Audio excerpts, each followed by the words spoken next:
नमः शिवाय शांताय कारणत्रय हेतवे निवेदयामी चात्मानं गतिस्त्वं परमेश्वरः। या श्लोकाचा अर्थ आहे, शांत स्वरूप असलेल्या सृष्टी, स्थिती आणि संहार या तिन्ही कारणांना हेतुभूत असलेल्या भगवान शिवाला मी नमस्कार करतो। मी स्वतःला तुम्हाला समर्पित करतो। हे परमेश्वरा, तुम्हीच माझी अंतिम गती आहात।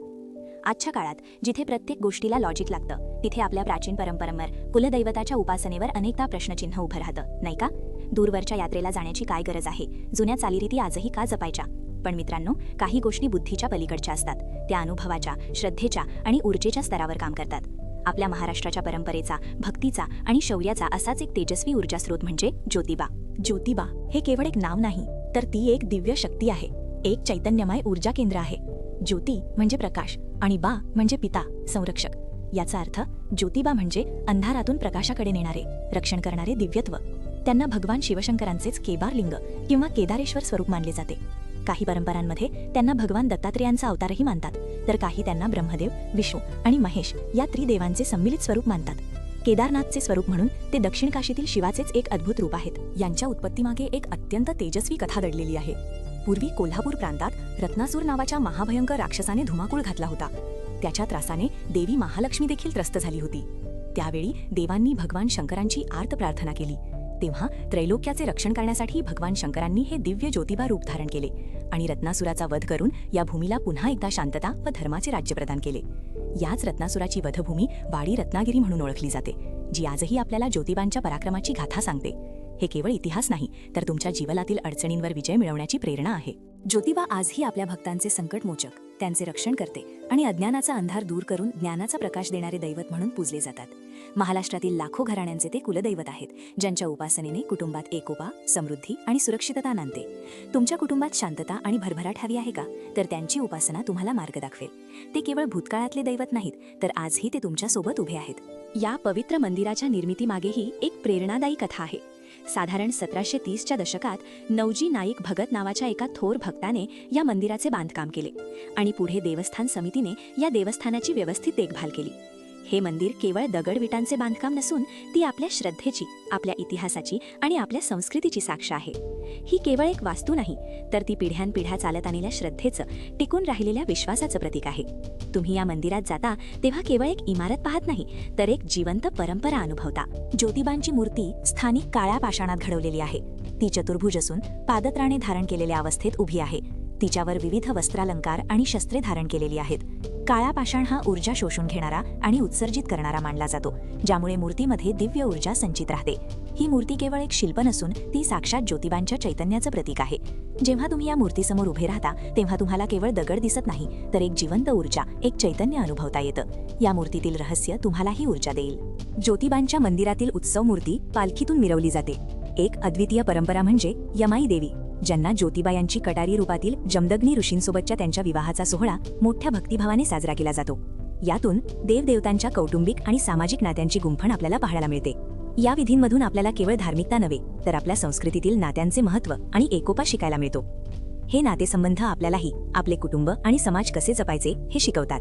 ज्योतिबांच्या यात्रेत विविध धार्मिक विधी आणि आकर्षक कार्यक्रम पाहायला मिळतात। यापैकी प्रमुख आकर्षण म्हणजे ससनकाठी।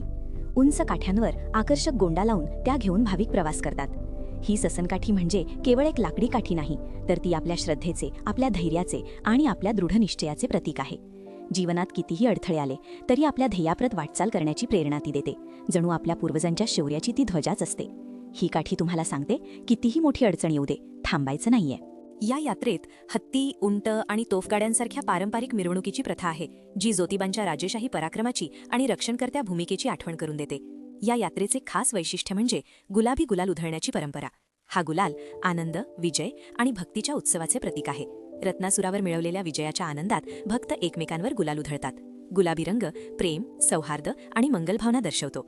सर्वजण गुलालात रंगून गेल्याने भेदभाव नष्ट होतो आणि भक्तीतील एकता अधोरेखित होते। कपाळावर गुलाल लावणे म्हणजे श्रद्धा, कृतज्ञता आणि यात्रेतील सामूहिक आनंद व्यक्त करणे होय। ज्योतिबांच्या यात्रेत पूजेमध्ये तोफांची सलामी दिली जाते। हे केवळ मनोरंजनाचं साधन नसून ज्योतिबांच्या सामर्थ्याला आणि त्यांच्या राजोपचाराला केलेला तोफ गोळ्यांचा मान असतो। जणू ते शत्रूंना इशाराच देत असतात।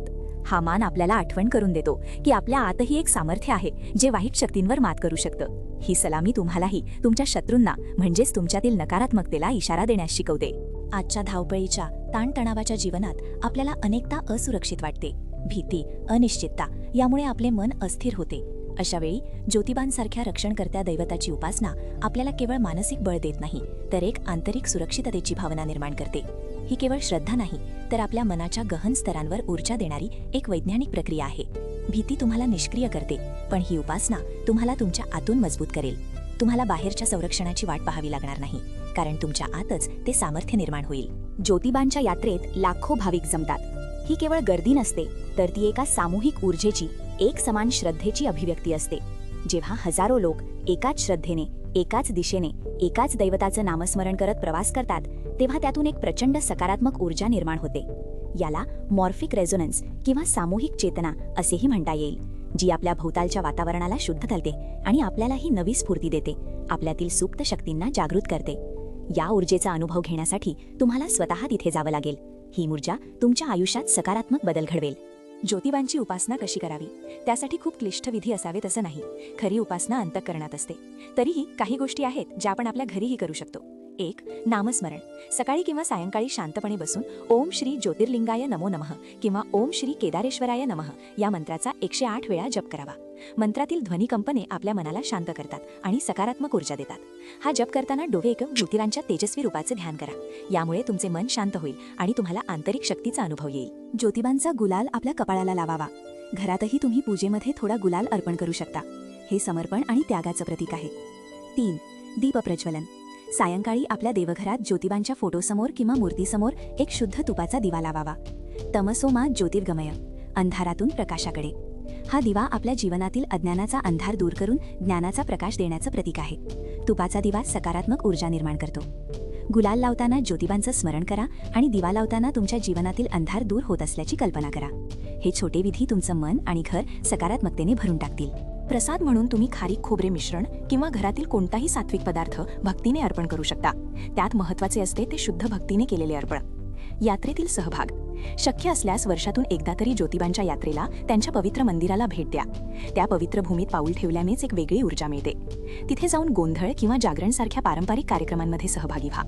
गोंधळ म्हणजे देवी देवतांचे गुणगान करणारे लोकगीत, जे आपल्या संस्कृतीचा भाग आहे. तिथे तेल तुपाची धार वाहण्याचाही विधी आहे, जो आपल्या श्रद्धेचे प्रतीक आहे. मंदिराची भूमी स्वतःच एक ऊर्जा केंद्र असल्याने तिथे उपस्थित राहणे हे एखाद्या ऊर्जा स्नानासारखेच आहे.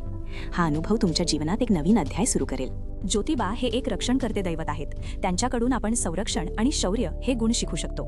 आपण केवळ इतरांकडून संरक्षणाची अपेक्षा न ठेवता स्वतःही आपल्या मूल्यांचे, आपल्या धर्माचे, आपल्या कुटुंबाचे रक्षण करण्याचे धैर्य ठेवले पाहिजे.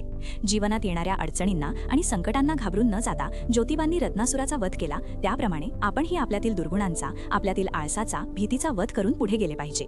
ही उपासना केवळ तुम्हाला शक्ती देत नाही, तर तुम्हाला तुमच्यातील सुप्त नायकत्व जागृत करण्यास शिकवते. तुमचे जीवन तुम्हीच घडवू शकता, ज्योतिबांच्या कृपेने. यात्रेचा उद्देश केवळ दर्शन घेणे हा नाही, तर त्या यात्रेतून आपण काय शिकलो, काय प्रेरणा घेतली हे महत्त्वाचे आहे.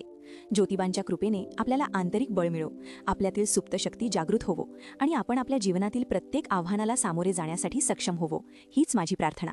ज्योतिबांच्या कृपेने आपल्या आयुष्यातील सर्व विघ्न दूर होवोत आणि आपल्याला शौर्य व सामर्थ्य लाभो. ही उपासना तुम्हाला केवळ शांतता देणार नाही, तर तुम्हाला एक अजेय योद्धा बनवेल, जो जीवनातील प्रत्येक लढाई जिंकण्यास सक्षम असेल. भगवद्गीतेमध्ये भगवान श्रीकृष्ण म्हणतात, यथा दीपो निवातस्थो नेंगते सोपमा स्मृता योगिनो यतचित्तस्य युंजतो योगमात्मनः. भगवद्गीता अध्याय 6 श्लोक 19. ज्याप्रमाणे वाऱ्यापासून सुरक्षित ठिकाणी ठेवलेला दिवा विझत नाही किंवा त्याची ज्योत हालत नाही, त्याचप्रमाणे ज्या योग्याचे चित्त पूर्णपणे नियंत्रणात आहे आणि जो आत्म्याच्या योगात स्थित आहे, त्याचे मन स्थिर राहते.